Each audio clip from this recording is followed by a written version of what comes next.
Well, Chris, it's called getting Smac. Hello everybody and welcome to the latest episode of the Smac Talk podcast. Ladies and gentlemen, boys and girls, I have no idea where I'm going with this today. I'm just going to be completely honest. I'm very ill prepared. I haven't done one of these in a while, which is super annoying because I was doing so well with them. I had guests lined up, I was flying away. And, you know, we're doing really, really good on that front, in fairness. Like, you know what I'm like with this podcast. There's weeks it'll be bang, bang, bang, episode. And then there's weeks it'll just say nothing. But luckily, well, I'll explain first what's been happening. Basically, I'm stressed. You can't see my hair on the screen, I don't think. But, like, the grades are coming in thick and fast. Like, somehow I've got through university without being very stressed. Like, I always laugh at people who get very stressed at university, being like, right, like, you know, calm down. You get it done. Give yourself plenty of time, blah, blah, blah.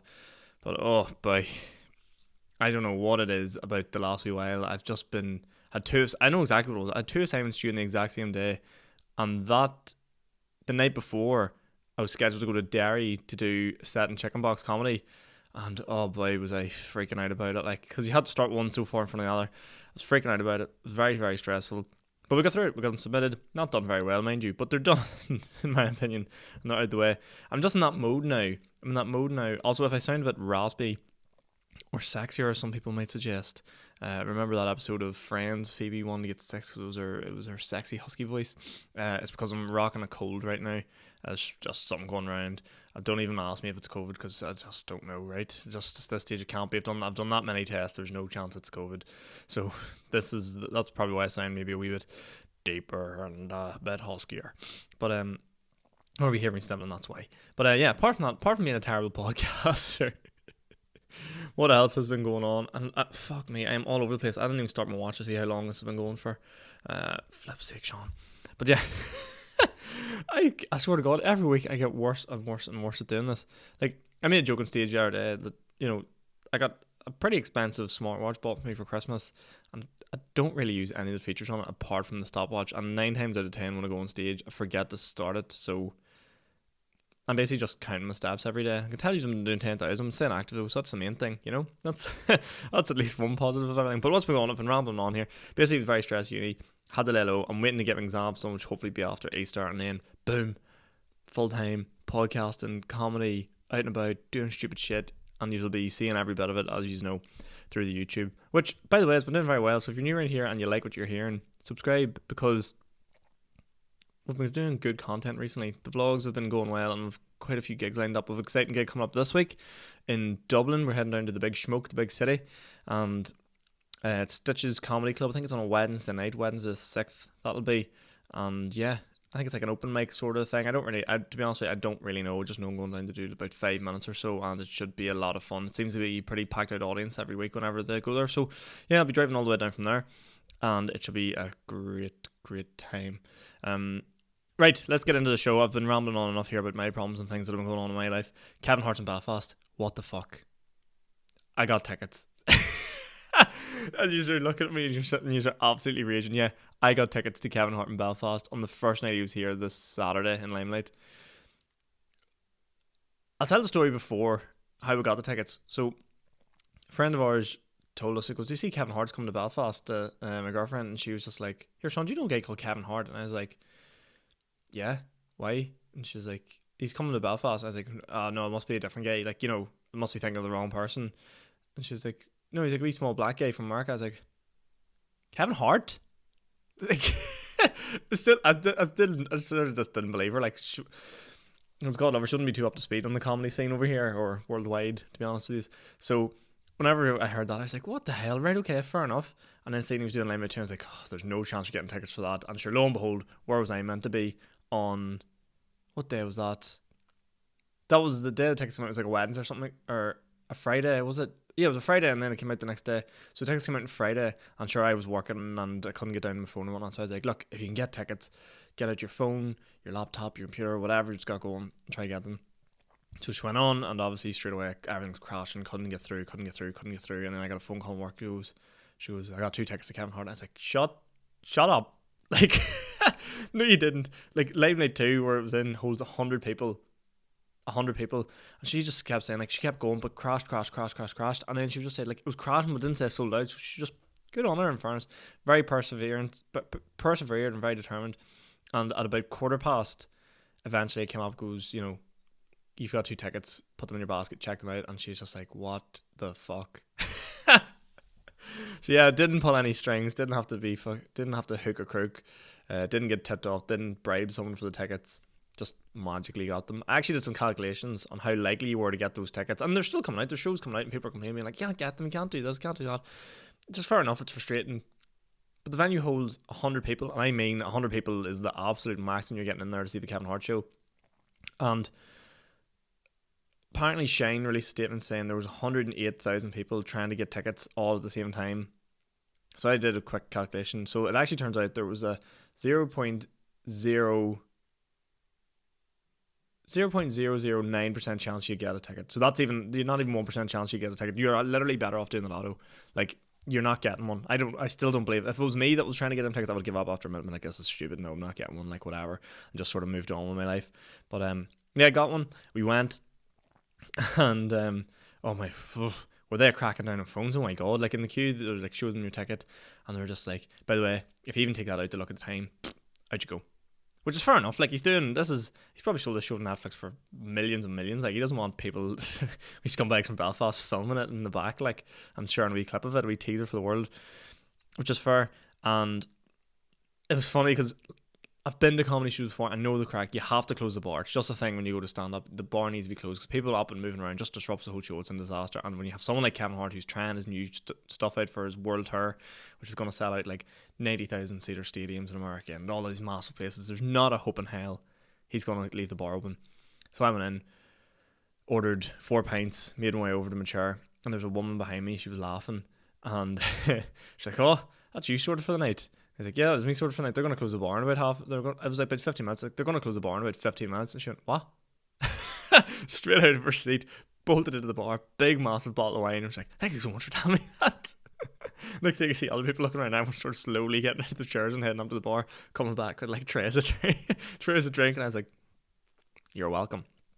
But they did it. That's the stupid thing was they had signs up as well, but people were just being thick as cheese. I don't know, thick as muck. I don't know, just being thick as hell. Like, but yeah, what a show! Oh my god! Like, probably like people don't understand comedy and how good it is in small wee rooms. Like, yeah, Kevin Hart going to like the big arenas and the shows is like amazing. You go to things like it's good, it's class, but nothing even comes close to seeing them do their thing live in a wee small room with 100 people rattling out new jokes, trying new material, and just everyone's just so grateful to be there. It was unbelievable. And also shout out Colin Gaddis and Shane Todd opened, and my god, the two of them absolutely blew the roof off the place. It was like the plug for them was just unbelievable. Like, it's really shone a light on how good, like, I've been doing this very, very short period of time, but the guys that have been here laying the foundations, building the ground for Northern Ireland stand-up comedy, just absolutely hats off to those guys, because like this wouldn't be possible without all their work and stuff like that. And people that were giving off saying, "Oh, sure, like, you know, all the comics are getting all the tickets and blah blah blah blah blah." For one, that's not true, right? That's not true. Two, if it was true, how do you begrudge the people that have built this thing that you now are getting the access to see Kevin Hart in? How does that make any sense? That's like I'm not even going down that route. Like, it is absolute nonsense. People are so like, if I didn't get tickets to Kevin Hart, I would have just been like, "Ah, fuck, you know, is what it is." You know, didn't get to see him. It's a very small chance. He's going on a world tour. There's less than a 1% chance you're going to see him. Let's move on with life. Not complain on Facebook under Belfast Live being like, absolute disgrace, you can't get in. People are people, I suppose. They'll do what they want to do. But yeah, I love the fact that Kevin Hart's here. I love to think. I know I'll put a stand-up clip up during the week. I actually wrote that on the day of the show I was going to do up in the last drop in North Belfast, and it's like yeah, let's give this a go, new material. And did it, and it went down really well. I think we're currently creeping up on like 10,000 views on TikTok, a couple of thousand on Instagram as well. So it actually went down quite well, and people seem to enjoy it, which was good. But I just love to think, like, what is Kevin Hart doing in Belfast at the minute? You know, is he like going around and being like Costa del Portrush, you know, like just sort of messing about up in the North Coast? Like, is he staying on the top floor of like the Grand Central for just weeks on end because he's just a baller? Has he rented a wee house out in Hollywood or a wee Airbnb? Like, is he flying back to America because he doesn't like being here? It's too cold. I don't know. It'd be interesting. Like, if you're really interested, like, is he Is he getting like a boojum and being like, this is class behind, just horsing that into the Hatfield on Sunday night? I don't know. What would you recommend from him? Like, what would, if Kevin Hart, one of the biggest superstars on the planet, is coming to your wee town, like, or city, like, what do you recommend? Is he going to the Titanic Museum? I don't know. But yeah, I'd be really interested to see what movies from, because, you know, Kevin Hart movies tend to do quite well on the ratings, which is exciting for Belfast. I'm sure we'll have murals and all sorts dedicated to him now. Flip me, like all the iconic sites in Northern Ireland we've sort of like defaced with like them Game of Thrones murals and stuff like that. You're just like, holy crap. Like there's like a lovely view of like City Hall, and then just in front of it now there's just a big Game of Thrones like stained glass window. You're like, interesting choice. But yeah, so from now on I think we should just wait until the final seasons of stuff come out, because we're going to get more shows. We've been doing well. I think we've been doing well.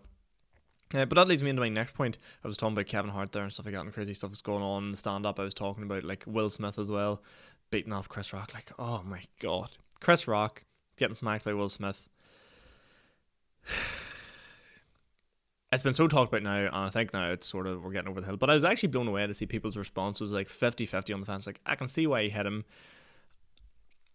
and I can see why he shouldn't have hit him. And you're like, I don't know if it's just me or the way I've been brought up, but you just can't smack someone. It doesn't matter. Like, he's like, you're talking shit about my wife or blah, blah, blah. It's the Oscars. That's what they do. They go up and they make fun of people. I'm going to be completely honest with you. See the joke Chris Rock made at the Oscars about Will Smith's wife, the G.I. Jane reference? Didn't get it. Didn't understand what the hell he was talking about. I didn't know what G.I. Jane was. I didn't understand. I don't know. As again, I'm not the most, you'll know this from me saying this from previous podcasts, I'm not the most woke person in the world, or like very like clued into a lot of modern topics. But I didn't get the joke. It wasn't that I didn't find it funny. I just like, I don't understand what he's saying there. And then whenever I googled it, I was like, G.I. oh, he's referring to she's bald. Oh, it's bad because she has alopecia. I don't like to presume things, but I don't think he realised she had alopecia. But at the same time, people are getting on their high horse being like, oh, you shouldn't say that about blah, blah, blah, blah, blah. The amount of people have slagged off people with alopecia here. Like, there's a fella that plays in the Premier League, John Joe Shelby, alopecia head to toe, as bald as a flipping Siamese cat. Like, no hair on him whatsoever. And people rip the dick out of him all the time, and they're like, oh, well, that's fine. But because it was Will Smith's wife, it's like, you can't talk shit about another man's wife. It just doesn't make any sense. Like, it doesn't. All Will Smith had to do, like, yeah, if he was annoyed about it and it really, really bothered him, and his wife was absolutely livid about it and goes, like, this is something I live with, I'm devastated about it, fair enough. But Chris Rock doesn't know that. Chris Rock's just up there trying to fucking make the people laugh and have a bit of a go, and everyone gets their wee shot here, there, everywhere, you know. You just sit there and go, meh, smile, laugh, and get on with the bloody thing. You don't need to get up and smack the guy. Like, if we were going down that route, the Ricky Gervais Golden Globes one about, when was that, 2 years ago? Oh my god, he would have got fucking the head battered off him every about 3 seconds. The amount of jokes that man pulled that night. But sure, I suppose nobody had the cojones to do it, as I say. So I mean, I sort of don't really want to talk about it anymore, because it's just sort of, I think it's just a shame for stand up, to be honest with you, because now people are going to watch that and think that's okay. And I think if it was anybody else but Will Smith, like if Leonardo DiCaprio had got up and smacked him, there would have been absolute outrage. The fact that Will Smith is just this family friendly PG name, such a superstar, played so many like iconic roles, he's been in like Disney movies and all, like I think he's got a complete hall pass. And probably because Chris Rock has seen such a lighthearted, jovial guy and didn't swing back from him, they're probably giving him a bit of a pass too, being like, oh, you know, he said this one thing, but you knew what you were getting with Chris Rock when he hosts the Oscars. So in a weird turn of events, it might have been better just to let Kevin Hart host the Oscars. That's all I'm saying. After what you did to him and you screwed him over, you end up over here. He's probably having a good time over here, in fairness. But yeah, I don't know. But the Oscars are probably loving it, because reviewers have never been better. Except I don't watch the Oscars. I didn't even know they were. I genuinely didn't know they were on. And the next thing, the best part about it was you could see what time of day everyone was waking up at, because people were like tweeting about it. Like one guy was tweeting about it at 8 o'clock. Obviously, he woke up, seen it. Another guy seen it was like 9:30, woke up, seen it. Like it was the first thing came up on your phone, was blown up. And then there's one guy seen it was like just seen the video, and it's like, you've just woke up at 12 o'clock, lazy bastard. And then he went on to win the bloody thing. Jesus Christ! Oh, talk about a nightmare. And they're like, should we strip him for the award? They're not going to, are they? Like, really? those big organisations have no backbone to do anything like that. They're not going to strip him away from him. And I completely get, and you're knocking my mic over, but I completely get the fact that people are like, you shouldn't talk, crap about someone else's wife. But at the same time, it wasn't the worst joke in the world. It was very, it was very trivial in my opinion. So yeah, anyway, moving on from that, because I'm getting bored of that topic now. I've got a really good story for you this week. This is a cracking story. You'll love this. So, as you may or may not have seen, I think Jimmy Dornan was on Jimmy Kimmel, or one of those creepy American hosts that do a host show, right? And he was talking about a traditional Irish snack that gets made over here in Ireland. Of course, he was referring to a crisp sandwich. Now, what he referred to it as was a crisp smashy? A smashy? Now, I'm going to demonstrate this with two hands so you understand. Here's how I'd make a crisp sandwich. You get your bread, preferably white, something nice and delicious, white bread, loads of butter, fire in all your cheese and onion potato crisp, preferably from the south, but we live in the north, so if you can't get it, do fine. Then more butter on the other side of the bread, put it on top, smash it down, so I can see where you're getting the word smash from me, but it's not called that. Close it over, cut it in, I do cut it in triangles in fairness, which probably is wrong, but you cut it in half, or some people don't cut it at all actually. But then the other hand, what he was saying was, you take your bread, I can't even remember if we buttered it, load of mayo, crisps, and you put more mayo on it, and then bread, and then smash it. It was actually stinking, and I'm just like, what the hell is this about? But the best part was, I didn't see this news as it broke. My girlfriend broke it. My girlfriend showed it to me and goes, here, have you seen this? And I goes, no, I didn't see it. So I watched that now. Basically what I described to you happened. And then she was like, oh, I commented under it. I was like, this is such a disgrace. Now, I have a running joke with my girlfriend that she's a little bit of a Karen. And this is the phrase she used. She goes, this is an absolute disgrace. Mayo, question mark, and then like you have to use the southern potato, like this is a disgrace, but you get the picture, it's something like that. And then we went on with our day, and we were about to head out that night, and she goes, what the fuck? Jimmy Dornan just replied to my message underneath the Jimmy Kimmel like post of people cracking up about how he made the potato sandwich. And I was like, what? And she was like, yeah, Jimmy Dornan. I was like, it can't be the real Jimmy Dornan. Went under it, lo and behold, Jimmy Dornan replied to the message. I was like, yes, I agree, Ashton, 100% disgraceful. I was like, Jimmy Dornan slid in the DMs to my girlfriend, and there's not a goddamn thing I can do about it. I think that's the most situation where you just realise you're like, oh fuck, what am I gonna, how can I compete with that? Just go around and make a proper crisp sandwich and be like, look, I can offer you this, and that's pretty much it, like. But yeah, Jimmy Dornan replied to her, and I was like, you motherfucker. And then I think that was sort of it. I don't think she replied. As far as I know, she hasn't replied. And for all I know, they're planning a getaway together. So, goddamn you, Jimmy Dornan, you handsome devil, you. You and your potato smashies. Fucks. If you can't tell, I'm absolutely raging. Like, she was so chuffed about it all. It's like, god damn it. But yeah, that was the Jimmy Dornan potato smashy story. So yeah, Jimmy Dornan slid in the DMs of my girlfriend, I suppose. Yeah, I thought you'd enjoy that. But what else was going on? I've literally got nothing planned. I'm sorry, people. This is a disaster of an episode, but I'm persevering here. How long have I done? 16 minutes, right? We're getting there. Okay, so next up, what's going on? I suppose I'll talk about my plans for like after uni. Was that fair? We'll just chat about that for a minute. So like after uni, hopefully get this done. Hopefully get a half decent mark. 200 above would be great. I've meant to go suit shopping actually. Jesus, waiting to hear this for a rigmarole. So I'm going to Cheltenham next week, and I need a suit because lockdown was a thing and everyone's put on weight, right? So no, actually, I just haven't bought a suit in the last like couple of years, so I've just naturally gotten bigger and stronger, right? Swear to God, leave me alone. Shut up. And and basically what's happened is I need to get a suit. And I don't know, the land of Newry where I come from is great for suits. Lots of good shops. Belfast, not so much. Haven't found anything, and I also don't want to pay an absolute fortune for one. So I've sort of been stuck in this awkward situation where I haven't got one yet. But here's the thing. I need this suit to do me. This is how miserable I am. This suit has to do me the races in Cheltenham. No, sorry. The races, I'm going to the Grand National in Aintree. I'm going to Aintree. And this suit has to do me the Grand National. It has to do me a wedding in a month's time. And then it has to do me my graduation. So it's 3 occasions. And I feel like I might be able to pull it off. But you're just going to see the same photo of me in a suit all the time. So that's that. I need to go get that sorted. So if anyone has any good recommendations for suits or somewhere where you can like get a decent price, that would be great. That would be great. Because I was in a place the other day trying to get one, and they just do the same thing. She's like, I didn't really like this. She's like, oh, look better on, look better on. And I was like, oh, I know what you're doing. Once you get on me, I'm going to find it hard to say no. And I'll put it on. And as I put it on, it's just like, actually, this is the easiest decision ever. I'm definitely not buying this flipping thing. It's absolutely stinking. So there's not a chance. So yeah, need to get that sorted as well.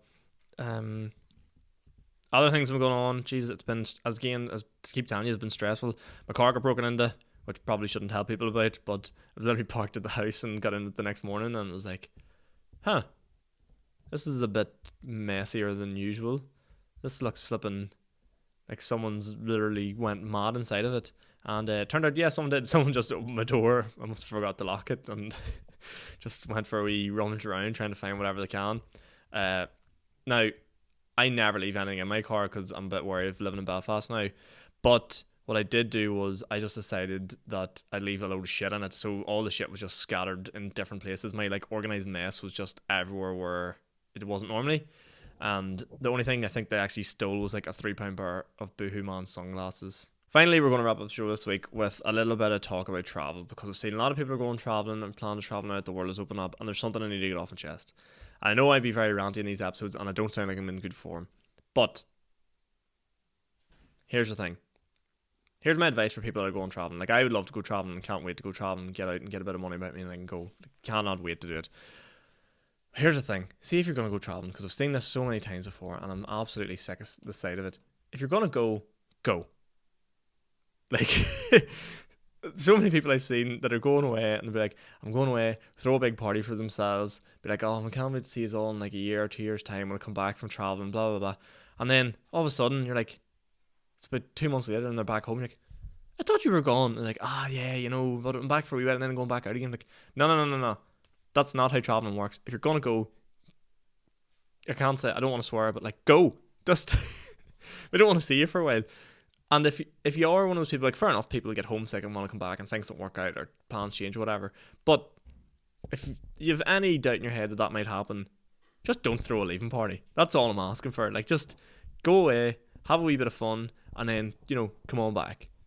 And then tell everyone about it. You don't, like, there's people I haven't seen for, like, months on end, like, proper good friends, months on end, that live here, and I don't have a big going away party because I'm not going to see them for ages. So, you know, that's all I have to really say on that. If you're going to go travelling, enjoy yourself, but also don't come home for at least a year if you're having, like, a party for yourself, because I don't want to see you, and don't be making a big fuss about it.